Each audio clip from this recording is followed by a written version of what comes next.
Good afternoon, citizens of Fitchburg, and for those of you who are watching this on the web.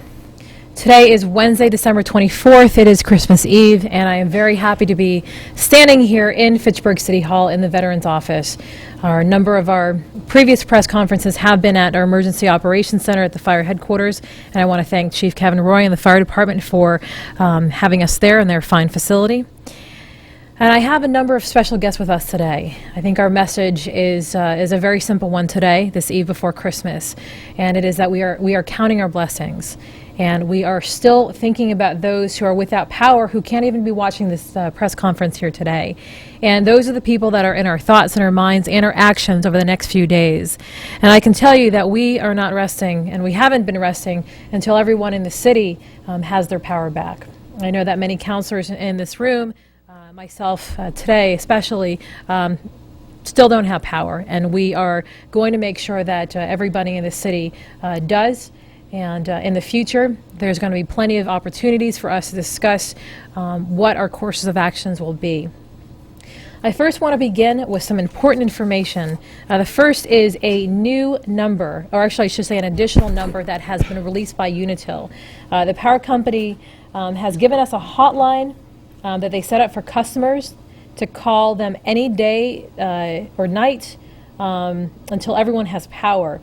The number is 978-353-3240. I'll be repeating this number several times. The number will bypass their IVR machine and will get them in touch with a representative. So this is coming in from the power company. There was also a press release for those of us who are looking towards the future that was released by the Commonwealth, in particular the Department of Public Utilities. And the press release, I'll just read it. It says, Department of Public Utilities to launch investigation of utilities response to December 12th ice storm. Department will initiate probe in response to Governor Patrick's request. Department of Public Utilities yesterday announced it will conduct an investigation into efforts by the state's electric companies to restore power following this month's damaging ice storm. Launched in response to Governor Deval Patrick's request, as well as the concerns expressed by Attorney General Martha Coakley and area legislatures over Fitchburg residents who have been without electricity for a week and a half, the DPU's comprehensive inquiry will cover what companies did to prepare for the December 12th storm and their implementation of emergency storm plans. The first order of business is for utilities to restore power to all their customers. DPU Chairman Paul Hubbard said, once that is complete, the DPU will take an in-depth look at utilities' performance during the storm and in the aftermath and consider what they could and perhaps should have done to better avoid prolonged power outages in some parts of the Commonwealth. The DPU will issue requests for information and documents and intends to conduct a series of public hearings to take first-hand testimony from utility managers, elected officials, and residential and business customers. In addition, customers will have an opportunity to file written comments through the DPU, which will become part of the official record of the proceeding. Complaints may be filed through the DPU Consumer Division's online complaint form by email to, and this is the email address, consumer.complaints@state.ma.us. You can also send those written complaints by mail to the DPU Consumer Division, 1 South Station, Suite 2, Boston, Massachusetts, 02110. And lastly, you can file it by fax to 617-478-2591. I just also want to pass along the latest advisory notice that the city has received from the power company.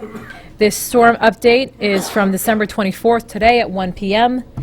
And the press release states restoration of electric service in Unitil service territory in Massachusetts is substantially complete, with the exception of individual service problems which are being addressed by crews today.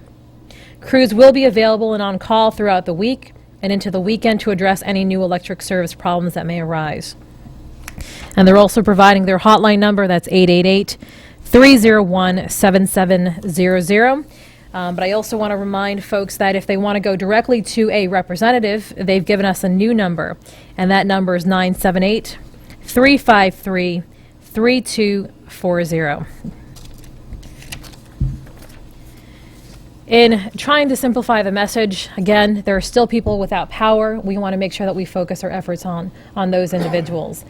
We also want to let people know that the city officials here, the ones in the rooms, the ones that couldn't make it to today's press conference, are working together, are working in solidarity in the long run towards taking a hard look at our utility provider and making sure that we do things not just by filing complaints, but if there are other avenues that we can take legally, we are making sure that we're bringing the political muscle and the legal muscle necessary to make the changes to better serve the citizens of Fitchburg. And one such person that has been at the forefront of that is our State Representative Steve DiNatale. And he would like to come up and say a few words. Representative? Thank you, Mayor Wong. I want to welcome my colleagues and friends, the City Council, who are here today. Also, I want to thank, and I have been thanking throughout this this crisis, the fire department. Certainly, Chief Roy has been outstanding, and the people that he has working for him. This is the kind of thing that they do, and they do it exceptionally well. And that's not to forget the police department, of course, and our public works folks. You know, we keep hearing Unitil say that they're going to welcome an investigation, and I think that's tantamount to whistling past the graveyard, as they say. But let's hope that whatever comes out of this, what results in this, is going to be better service to the citizens of Fitchburg. And once again, I also want to publicly thank the crews that were out there during this and are still out there in the hard work that they've put in very, very difficult conditions. And we want to thank them. Once again, my criticism of Unitil has never been directed at those working crews. It's the suits that are certainly higher up. And that's what we're going to address in the future. But again, I want to thank all the people that had anything to do with us helping out with this situation. And they were very, very many. And we wouldn't want to start naming them because we'll forget someone. We don't want to do that. So, but there'll be another time. There'll be a time in the future. I'm sure that the mayor and I will get together and other folks that were involved, and we'll put together a more comprehensive list and to say a real thank you in the future. So, thank you, folks, and Merry Christmas to all. Thank you. Thank you, Representative. And we also have a number of city councilors here who have been working hard. They've been out on the streets, they've been in the shelters, they've been checking into the EOC, making sure that we have the latest information, making sure that nobody in their neighborhoods are forgotten. And I thank you for that, and I hope the residents thank you as well. But they know this is not over. They know that even with the holiday coming tomorrow, there are still people without power, and they're helping for that power restoration. They're also helping to make sure that people have food, people have their other needs addressed. And I'd first like to bring up our City Council President, Tom Conry. He's been very integral, and I know that he would like to just give some happy holiday wishes to the folks out there. Councilor Conry?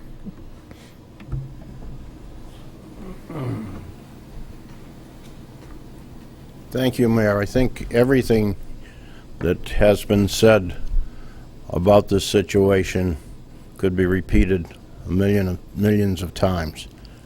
I'm very pleased to see so many city councilors here, and I'm sure that the councilors who couldn't be here would like to be here, but probably are finishing out their day's work.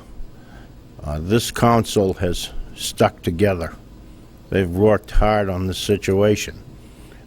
I could name a few, but I don't want to. I don't want to forget anybody, as Representative Steve DiNatale said.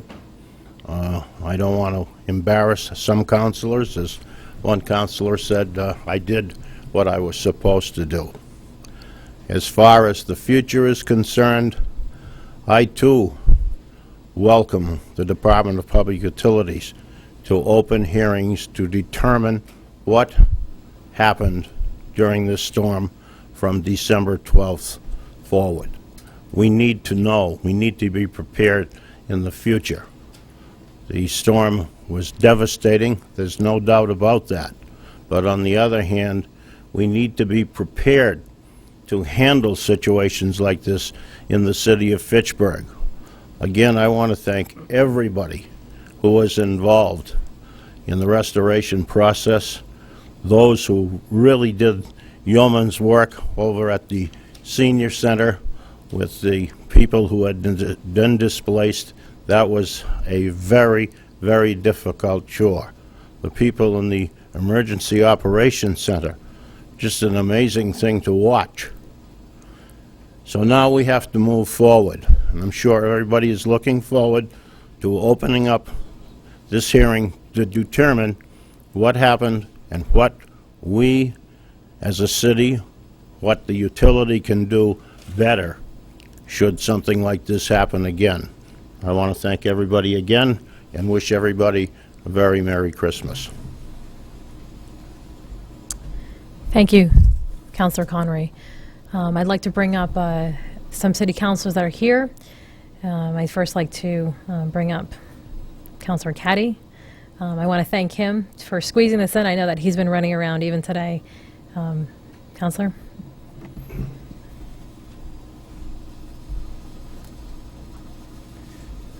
I'm going to make it short, and I don't want to repeat what was said, but I want to tell a story, quick one. Yesterday morning, a desperate phone call by a handicapped woman with 3 children. And we had been trying to get their power on for 3-4 days. She was distraught. She was crying. And we got her power on. We grabbed the truck and we brought her over. And I sat her down. Her husband was at work. He was distraught. And I talked to her for a minute about her children being safe. Nobody got hurt. And I think in perspective, in retrospect, that's what took place in our city. There wasn't a lot of injuries that I know of or deaths. Everybody, there were heroes everywhere. And our group, this group, fire, police, DPW, made everybody safe. Now the thing to remember, it's Christmas time, and what's more important in life than life? And I think that's where everyone has to take a deep breath, look around you, your friends, your family, and thank God that we're here today. So I think that's the recovery that we're in. And again, there were heroes everywhere, and I'm proud to know them. Thank you. Thank you, Councilor. Councilor Clark?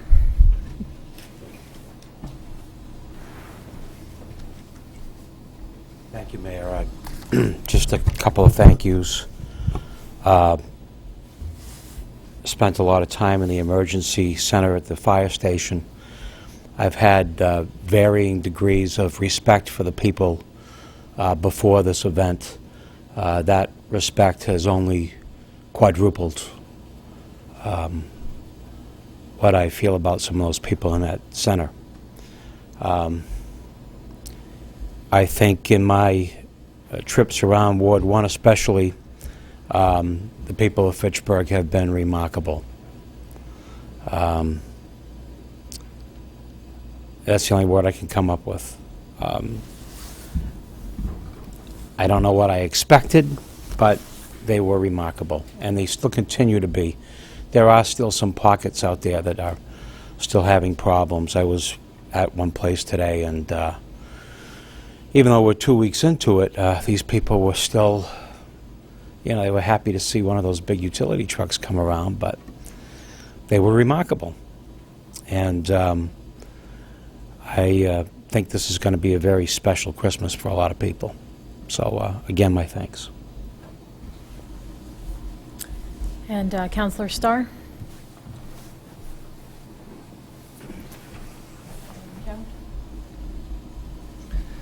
Thank you, Mayor Wong. I echo Councilor Clark's sentiments. I couldn't have said it really any better myself. I would like to first of all, thank every single person who works for the city of Fitchburg. As far as teamwork goes, I couldn't imagine a team working any better than the city did. Everybody learned from their mistakes day by day, and anybody that was downstairs in the emergency operations was well aware of that. Things that worked, we continued to do. Things that didn't work, we sort of restructured. I also want to thank every single person that lives in the city of Fitchburg for their patience and understanding throughout this entire ordeal. And most of all, I really want to thank all of my colleagues on the city council. I've never been more proud to be part of a group than I am now, to be part of the city council, because as a collective group of 11 people, everybody contributed in one way or another, whether it was answering phones, whether it was spending time at the shelter, whether it was running up and down streets over and over again, knocking on doors, making sure people were healthy. Absolutely amazing, the job that my colleagues did, and I'm incredibly proud to actually say that I'm a part of that. So again, like everybody else said, I hope everyone has a Merry Christmas, and I really truly believe that the people in this city contributed to what could possibly be the finest hour, and that's just the quality of individuals that we have working and living in the city of Fitchburg. Thank you. And I'd also like to bring up another ward councillor, Joe Salamina, Ward 5.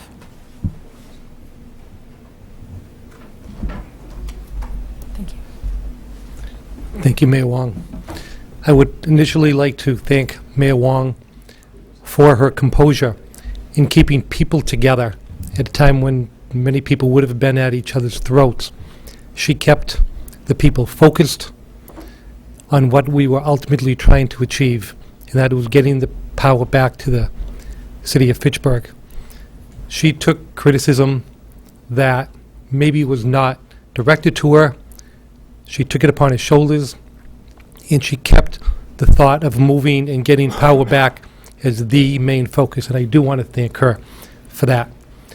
Any criticism that I have or I have made is not directed towards any worker of any Unitil or any utility company. Their work was exemplary. I must have an awful lot of doctors working in Ward 5 because God knows they have an awful lot of patients. I thank them for their help, their patience when I called them, when they called me. I want to thank my wife for taking the phone calls when I wasn't there. And I'm very, very proud of the city of Fitchburg, the residents. They didn't come apart. They didn't divide. They clung closer together. Families stuck closer together than I had anticipated. And I know I am very proud of them and everybody in this room. Thank you very much. And there are a number of councilors who couldn't be here today. They're very busy at work, still out on the streets helping out. That's Councilor Dean Tran, Marcus DiNatale, Jody Joseph, Norman Bovair, and Steve Hay. And I just saw Annie DiMartino. Councilor DiMartino lost her voice. I know she's done a lot of talking, a lot of helping this last 2 weeks. But I did sit down with her, and she wanted to just send out a very simple message. That message is for the citizens to be safe and to be good to each other. If we do that, everything else will take care of itself. So those are the words of wisdom from our Councilor Annie DiMartino.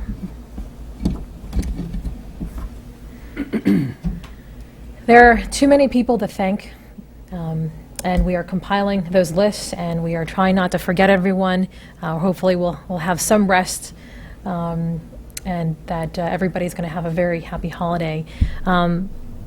Even with people's power stored, we know that the recovery is going to take many months, if not many years. And we are working very hard to pull together every resource we can to assist. The resources, we've been talking about this, certainly for 12 months, I know a lot longer than that, are extremely tight in the city. And we know they're extremely tight for people at home. Our Economic Development Manager, Dan Curley, is here. He wants to talk specifically about one particular group right now that we know have been hurting, and these are the small businesses. These are the small businesses that might not qualify for a lot of those government programs that we talk about, the state assistance, the federal assistance. I think the small businesses that we have here are the backbone of our economy, and they have taken it hard. And we want to make sure that they are not forgotten, and we were able to pull together some resources. And Mr. Curley is going to tell you a little bit more about a program we put together. Mr. Curley? Thank you, Mayor. In talking with local businesses and representatives from the Chamber of Commerce and other groups and economic development professionals in other cities, we heard loud and clear from businesses that as a result of this ice storm in December, they're going to have devastating effects on many of these small businesses. We were unable to find any appropriate resources to help these businesses. There's programs out there that just don't fit this type of devastation that we saw. They're geared to hurricanes and tornadoes and things where there's a great deal of physical damage to businesses, and those programs are in place, but we just couldn't find a way to make those fit for our local businesses. We had to devise a way to come up to try to help these businesses stay in business and keep their workforce in place. We don't want to see people losing their jobs as a result of this storm. Some of the examples we had out there were restaurants that were able to open. They took double hits. They were unable to run their businesses, and they lost inventory due to spoilage. Small manufacturers out there were unable to fill orders. They were unable to ship orders. Their accounts receivable will be affected at this. They're looking at having to lay people off, whether it's short-term or long-term. And we want to be able to help those people. Retailers either couldn't open, customers couldn't get there. It's their busiest time of year with Christmas. So there's definitely an impact as a result of this particular storm. We know that the economy has been struggling for over a year now, but this particular storm has put undue burden on these people. So what what we're proposing to do is we have an existing microloan program with the City of Fitchburg, and we've developed a sub-loan program out of that to help businesses that can show that they've got a downturn or possible job loss due to this storm. The mayor has a press release to give to the press. We have brochures. There's information and applications available at discoverfitchburg.com. We're looking to give small companies working capital up to $10,000 if they can prove, and because we want to help people that were devastated by the storm, we do ask a requirement that they show that their downturn be a result of this storm. Interest-free loans up to $10,000 repaid over 20 even installments, 20-month installments.